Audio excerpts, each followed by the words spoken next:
प्रधानमंत्री नरेंद्र मोदी के कार्यकाल का 9 साल पूरा होने पर भाजपा उनके नेतृत्व में हुए देश में विकास कार्यों को गिनाते हुए अलग अलग आयोजन कर जनता के बीच में पहुंच रही है। इसे लेकर उत्तर पूर्वी जिला भाजपा अनुसूचित जाति मोर्चा अध्यक्ष योगेंद्र राजौरा ने जिला कार्यालय में पत्रकार सम्मान समारोह और प्रेस कॉन्फ्रेंस का आयोजन किया, जिसमें जिला के अनेक पदाधिकारी भी मौजूद रहे। इस दौरान घोंडा से विधायक अजय महावर ने प्रधानमंत्री के 9 साल की उपलब्धियों को गिनाया। यह प्रेस वार्ता विशेष रूप से मोदी जी के जो 9 वर्ष का कार्यकाल है, इस संदर्भ में हमारे लगातार कार्यक्रम चल रहे हैं और उसमें से प्रेस वार्ता एक अहम हमारा कार्यक्रम है। वैसे तो हमसे ज़्यादा खबर प्रेस वालों को है और इस 9 वर्षों के साक्षी आप सब बने हैं। दुनिया अब ये मानने लगी है कि इन 9 वर्षों में 2013 के बाद भारत ने जो करवट ली है, वो बदलते भारत के, सशक्त भारत के, एक भारत के, श्रेष्ठ भारत की तस्वीर को दुनिया के सामने रखा है। हमसे पहले जो भी शासन रहे, नेहरू जी से लेकर मनमोहन सिंह तक, अटल जी, इंदिरा जी, लाल बहादुर शास्त्री जी, देश के लिए सभी ने अपना योगदान दिया। हम किसी के योगदान को नहीं नकारते, पर सच मायनों में इन 9 वर्षों में जिस शक्तिशाली भारत की हमें छवि दिखी है, अग्रणी भारत की छवि दिखी है, लीडर भारत की छवि दिखी है, वो अपने आप में 140-42 करोड़ हिंदुस्तानियों के लिए बेहद सम्मान का विषय है। कम शब्दों में अगर मैं शुरू भी करूं तो इस पर 9 वर्षों में तो बड़ी किताबें भी आ रही, लिखी जा रही, लेकिन 2014 में जब प्रधानमंत्री नरेंद्र मोदी जी ने पहली बार लाल किले पर झंडा फहराया था, देश में तिरंगा, तब मैं भी उस प्राचीर पर मौजूद था, मैं उसका साक्षी बना था, हम सब लोग गए थे। पहली बार जब प्रधानमंत्री जी ने बात की स्वच्छ भारत मिशन की, टॉयलेट बनाने की, जनधन खातों की, तब मुझे एक बार अचंभा हुआ, इस लाल किले के प्राचीर से बड़ी बड़ी बातें होती हैं। तो हमारे प्रधानमंत्री जी ने उन छोटी छोटी समस्याओं को एड्रेस किया, लेकिन उनका विजन बहुत बड़ा था, जो आज 9 वर्षों में हमने समझा। उदाहरण के तौर पर जैसे मैंने 2 बात कही, 11 करोड़ टॉयलेट बनाए हैं, आपको मालूम है। स्वच्छ भारत मिशन के तहत आपको मालूम होगा, सिंगापुर जब उसके प्रधानमंत्री ने कहा था, सिंगापुर आज दुनिया के सबसे साफ देशों में है, स्वच्छ देशों में है, तो 40 साल लगे उनको। तो प्रधानमंत्री जी ने जब ये बात कही तो टॉयलेट बनाने की, तो उस महिला की पीड़ा को समझा, उस बच्ची की पीड़ा को समझा जो स्कूल जाने से सिर्फ शौच की वजह से करती थी। वो महिला दर्द सह करके सांस ढलने का इंतजार करती थी। मैं त्रिपुरा चुनाव में गया, कर्नाटक गया, हिमाचल गया, बिहार गया, मध्य प्रदेश गया, उत्तर प्रदेश गया, गांवों में, ट्राइबल इलाकों में, पहाड़ी इलाकों में, गांव में जाने का मुझे मौका मिला। मुझे कोई गांव, कोई प्रदेश में ऐसा नहीं मिला जहां स्वच्छ भारत मिशन के तहत मुझे टॉयलेट ना दिखे हो, या मुझे आवास योजना के तहत गरीबों को मकान करा दिखा हो। ये मैं अपनी प्रत्यक्ष बात बता रहा हूँ। और त्रिपुरा के ट्राइबल इलाके जो बांग्लादेश के बॉर्डर थे, वहां भी मैंने जब देखा तो तब मुझे लगा कि क्यों आखिर पूर्व से पश्चिम तक, उत्तर से दक्षिण तक लोग प्रधानमंत्री को प्यार करते हैं। तो बात तो छोटी थी टॉयलेट की, लेकिन वो 11 करोड़ बनी और स्वच्छ भारत मिशन को आगे बढ़ाकर उन महिलाओं के दर्द को समझकर स्वच्छ भारत को आगे लेके गए। इससे जो टॉयलेट की गंदगी से बीमारियां होती हैं उसमें 35% गिरावट आ गई है देश में। पूरे 35% बीमारी कम हो गई है और इस विषय को आगे बढ़ाएंगे तो इसी प्रकार देश का स्वास्थ्य भी ठीक हो जाएगा। स्वच्छ भारत के साथ स्वस्थ भारत किस प्रकार जुड़ा है इसकी बात भी हमने से देखी। उसी प्रकार एक दूसरी बात कही थी मैंने, जनधन खाते। हालांकि प्रेस में ये बातें साल दर साल होती रही हैं, लेकिन 9 वर्षों का खाका एक बार हम जब देखने जाते हैं तो ये भी ध्यान में आता है कि 17 करोड़ खाते इस 9 वर्ष के पहले सन 47 से अब तक हुए थे, 17 करोड़। और आज नए खाते इन 9 वर्षों में एबव 45 करोड़, 45 करोड़ से ज्यादा। ये छोटा आंकड़ा नहीं है कि 65 वर्ष में देश में 17 करोड़ खुले और 9 वर्ष में 45 करोड़ से ज्यादा खुले, यानी कि मोर देन डबल, 2.5 गुना 65 सालों का। इसका मतलब किनके खाते नहीं खुले थे? गरीब गुरबा के, शोषित के, वंचित के, रेडी वाले भाई के, काम वाली भाई के, रिक्शा वाले भाई के। यानी सरकारों का ध्यान ही नहीं गया।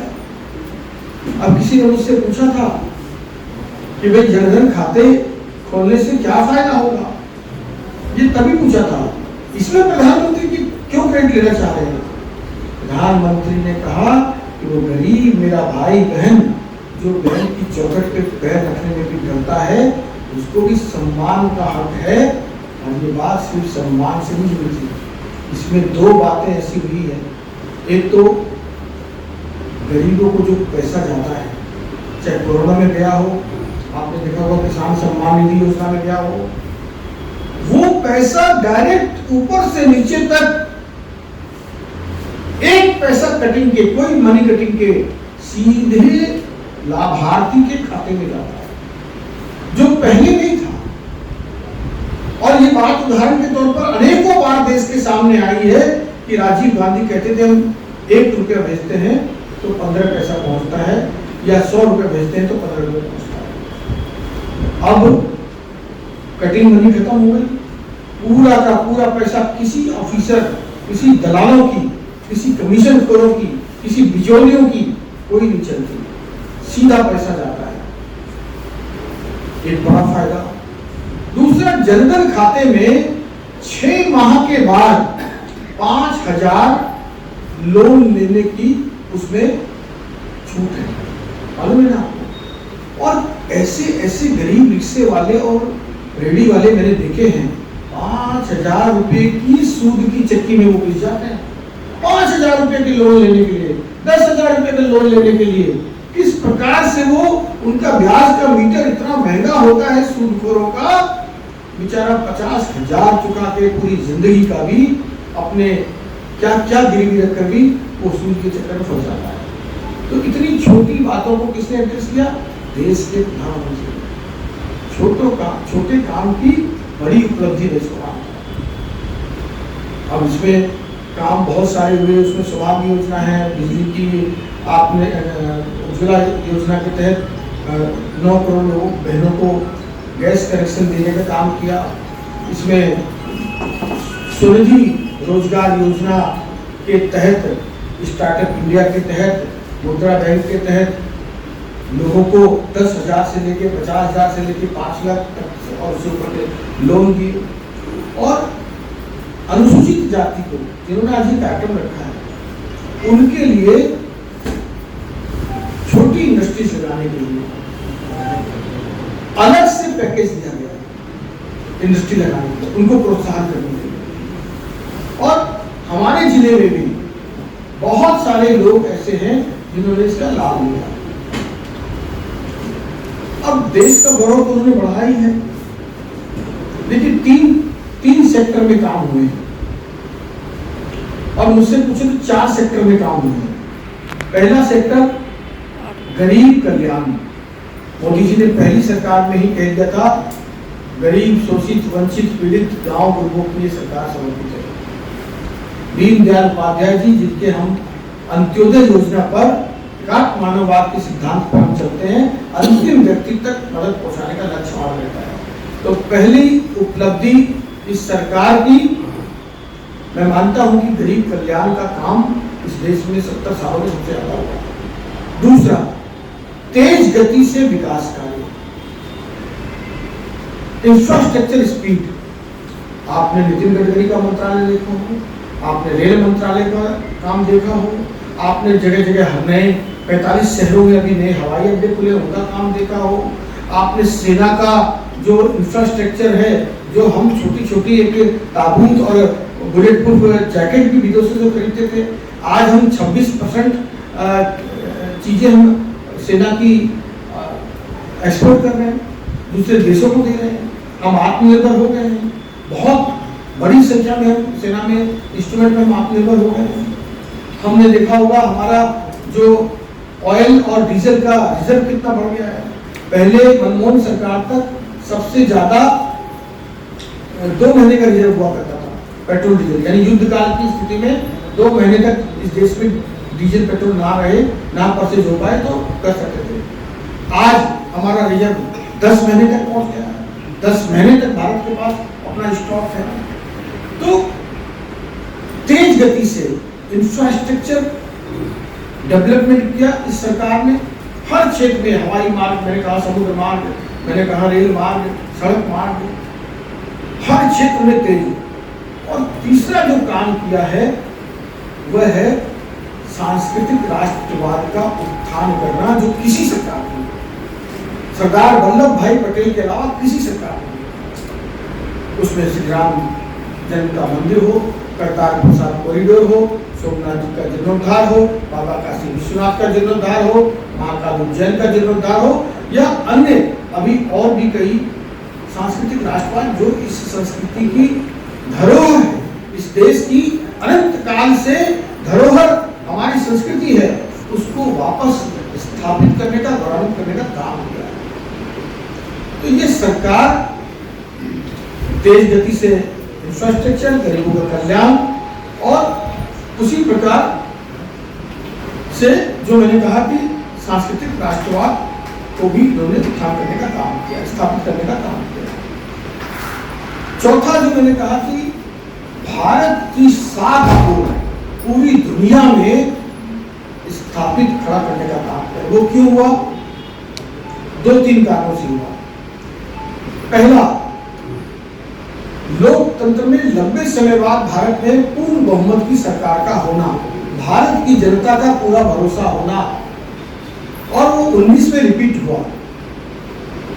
तो भारत देश दुनिया का सबसे बड़ा लोकतंत्र है, उसमें पूर्ण बहुमत की सरकार से आकर के 142 करोड़ हिंदुस्तानियों का जो वो नेतृत्व करते हैं, उसको गौरव देने का काम प्रधानमंत्री ने किया। दूसरा, अपने 9 साल के शासन में जो हमारी पंच निष्ठा है, उस निष्ठा के आधार पर मूल्य आधारित राजनीति की। कांग्रेस ने मूल्य आधारित राजनीति की, भ्रष्टाचार की, मूल्य आधारित राजनीति, और हमने मूल्यों पर आधारित राजनीति की, जिसके कारण 9 वर्ष में भारत सरकार, नरेंद्र मोदी जी की सरकार पर एक भी भ्रष्टाचार के छींटे नहीं है। सफेद चदरिया है, और ये अटल जी की सरकार में भी 6.5 साल ऐसे कहा। तो बिल्कुल पाक साफ सरकार, जबकि आपने देखा होगा मनमोहन जी की सरकार में रोज घोटाले पे घोटाले आते थे, रोज नित्य नए घोटाले आते थे। अभी राहुल गांधी जी विदेश गए, वहां पर कहने लगे मैं मोहब्बत की दुकान खोल रहा हूं। आज पहली बार प्रेस कॉन्फ्रेंस के माध्यम से कह रहा हूं, हाँ मोहब्बत की है राहुल गांधी ने, तो मोहब्बत की है भ्रष्टाचार से, मोहब्बत की है देशद्रोहियों से, मोहब्बत की है देश के खिलाफ षड्यंत्र करने वालों से, मोहब्बत की है तो उन लोगों से की है जो देश को तोड़ने की बात करते हैं। गरीबों से मोहब्बत नहीं है। जो लोग कोरोना के काल में, जब देश संकट में था, एक एक जिंदगी संकट में थी और दुनिया भारत को इंफ्रास्ट्रक्चर में, हेल्थ इंफ्रास्ट्रक्चर में बहुत पुअर मान रहा था। दुनिया की 750 करोड़ की आबादी है, 760 करोड़ आंकी जा रही है, जिसमें से 140 करोड़ चाइना में, 140-42 करोड़ हिंदुस्तान में। अमेरिका दुनिया का सबसे विकसित देश, 30 करोड़ की आबादी, 10 लाख से ज्यादा मौत हो गई, जिसका हाई इंफ्रास्ट्रक्चर हेल्थ में है। भारत के पास 140 करोड़ की आबादी और हेल्थ इंफ्रास्ट्रक्चर इतना स्ट्रांग नहीं था। भारत विकासशील देश है, विकसित देश नहीं था। लोग कह रहे थे करोड़ों में लोग मरेंगे। 30 करोड़ की आबादी विकसित देश हाई इंफ्रास्ट्रक्चर वाले में 10 लाख से ज्यादा लोग मरे। हमारे 142 करोड़ हिंदुस्तानी में, इन सब के बाद प्रधानमंत्री जी का कुशल नेतृत्व था। लेस देन 5 लाख डेथ हुए या नियर अबाउट 5 लाख डेथ हुए मात्र। और सबसे सस्ता, सबसे सुंदर, सबसे बढ़िया 3 वैक्सीन बने। आज मालूम है 160 करोड़ देशों में, 160 देशों में हमारी वैक्सीन बनी है, जिसमें से 10-12 देश वो हैं जिनको रोटी खाने के भी वादे हैं, उनको फ्री ऑफ कॉस्ट प्रधानमंत्री दिया। आपने देखा होगा अभी यात्रा में एक देश के प्रधानमंत्री, पापा गोविंदा के प्रधानमंत्री पैर छू रहे थे। प्रधानमंत्री वो प्रधानमंत्री के पैर नहीं छू रहे थे, वो हिंदुस्तान के पैर छू रहे थे। यहाँ 140 करोड़ हिंदुस्तानियों के पैर छू रहे थे, क्योंकि उनके देश को बचाने में भारत की फ्री ऑफ कॉस्ट दी हुई वैक्सीन ने उनकी जिंदगी बचाई। ये बात समझने की है। अगर ऑस्ट्रेलिया का प्रधानमंत्री भरे मन से दुनिया के सामने अगर बॉस कहता है, अगर अमेरिका जो सुपर पावर है उसका राष्ट्रपति ऑटोग्राफ मांगने की बात करता है, तो ये नरेंद्र मोदी की बात नहीं है, ये हिंदुस्तानी की गौरव की बात है। तो ये जो मान बढ़ाया है, जो मैंने चौथी बात कही थी, पहला मैंने कहा गरीब कल्याण सबसे ज्यादा, जिसमें आसान नहीं इतने बड़े देश में 85 करोड़ लोगों को लगातार लगभग 3 साल से फ्री ऑफ कॉस्ट राशन देना, 5 किलो अन्न हर वर्ष, हर महीने देना। कुछ स्टेट तो ऐसी हैं, इसमें दिल्ली भी है, जिसने 2-2 महीने, 3-3 महीने तक सिर्फ ट्रांसपोर्टेशन की कैरिंग इनकी लगती है, बाकी कुछ नहीं लगता, वो भी उठा करके काम नहीं कर पाएंगे। तो गरीब कल्याण का काम किया, तेज गति से देश का विकास किया और सांस्कृतिक राष्ट्रवाद को ऊपर लेकर आए। कुछ कड़े और बड़े फैसले भी लिए। कई लोग कह रहे थे गृह युद्ध हो जाएगा, जब 370 की बात आती थी, तब हमारी महबूबा मुफ्ती, फारूक अब्दुल्ला कहते थे 10 जन लोग तो भी नहीं कर पाओगे। लेकिन आज कश्मीर पहले से ज्यादा शांत है, आज कश्मीर पहले से ज्यादा सुखी है, आज कश्मीर युवाओं को रोजगार दे रहा है, आज कश्मीर में दुनिया का G20 समिट हो रहा है, आज कश्मीर खुशहाली के रास्ते पे चल पड़ा है, विकास के रास्ते पे चल पड़ा है। कहां गए हुआ? जब 3 तलाक हटाकर जब हमारी मुस्लिम बहनों की सुध ली, नारी की जीवन से मुक्ति दिलाने का काम किया, तो भाई नरेंद्र मोदी ने किया। सीएए कानून लेकर आए, यहां भी शाहीन बाग सज गए थे। लेकिन जब अफगानिस्तान का, तालिबान का अभी जब युद्ध हुआ, तब सारे देश को, दुनिया को पता लगा कि सीएए का क्या फायदा है। अपने वतन वापस आ पाए वो सिख, वो पारसी, वो जैन, वो सभी अल्पसंख्यक समुदाय के लोग जो कि यहाँ आ सकते थे, जिनका देश सिर्फ और सिर्फ हिंदुस्तान है, तो उनका रास्ता खोला। तो सभी कड़े और बड़े फैसले भी लिए। निश्चित रूप से आज इस प्रेस वार्ता के माध्यम से उत्तर पूर्वी अनुसूचित पहुंचाने के लिए कार्यक्रम किया है। मैं आप सब प्रेस बंधुओं से कहूँगा, पत्रकार मित्रों से कहूँगा कि बात जन जन तक जाए। प्रधानमंत्री जी के इस 9 वर्ष के कार्यकाल में जो बिल्कुल भ्रष्टाचार से मुक्त रहा, निष्कलंक रहा, देश के गौरव को बढ़ाने वाला रहा, गरीब कल्याण का रहा, सांस्कृतिक राष्ट्रवाद का रहा और तेज गति से देश का विकास करने वाला रहा।